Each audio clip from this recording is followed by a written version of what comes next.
class rugby, and was very successful, though that much remembered now. And we had gone through agonies trying to find actors who could kick a ball and prop forwards who could say a few lines, and I'm never going to do that again. So the idea of having to cast actors to play musicians, and we also thought, I think there was something incestuous about being in that world when we were in that world ourselves. So I said, let's not do that, but let's make it music.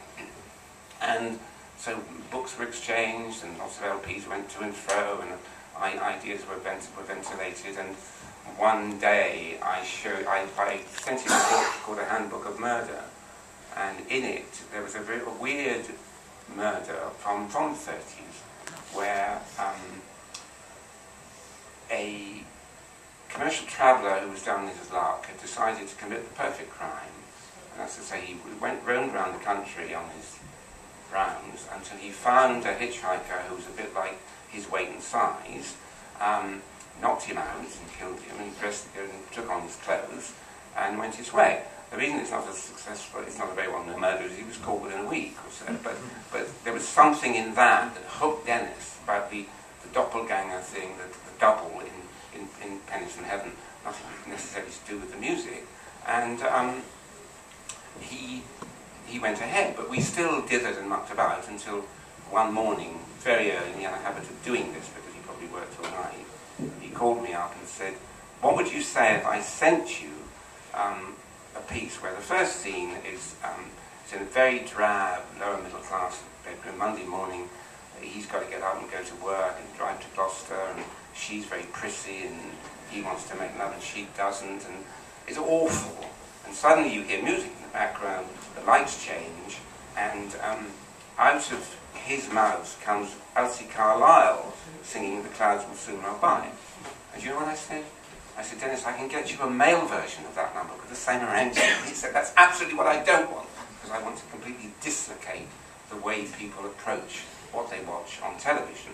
And we went from there, and Pennies from Heaven is now in its own modest way part of history, and then we went on with The Singing Detective. So what there was through those years, and Dennis was doing work which had no real connection with that at all, a lot of the time, some of it with me, some of it not, although he tended to use song titles almost to the point of drying them up in his plays, and I made Paper Roses and Angels Are So Few, and there was just a lot of it. He was preoccupied and kept the thing going, and I to a lesser extent, but we were there and we were somehow carrying a torch, although it wasn't a conscious torch, for what was a revival of interest in the music. And I still have on my study wall at home, I think this is two, I can't remember, the silver or gold discs proving that we sold an awful lot of units.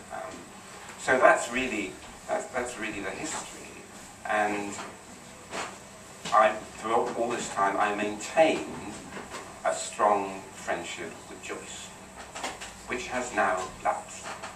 And as I said earlier, I don't want to go into details here and now of why it has lapsed, but during the last year, the attempt to come out with a book about Lou and also about Joyce, which was as good and as full and as representative as it can be, was sabotaged. And you now have a book which, in my view, doesn't do those things, and you will find virtually no reference to me in it, and I'm not shedding a tear. But what I think I am going to propose is a treatment for a rather kind of lurid drama in which there are three main characters. There is an old and distinguished lady.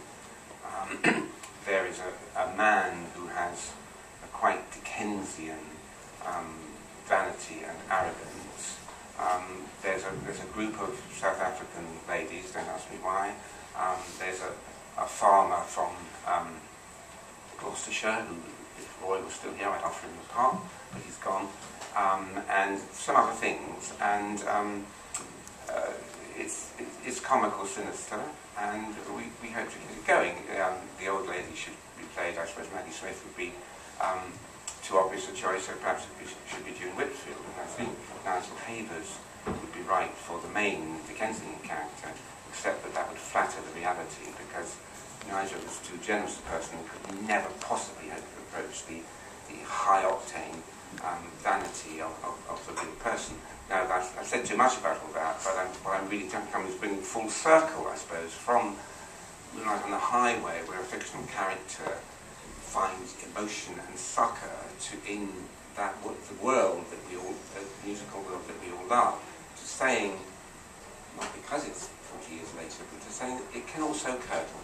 The ivy can contain poison as well. So don't take for granted that everybody who is happy and addicted to the music is a nice guy. It isn't always the case. I think that'll do.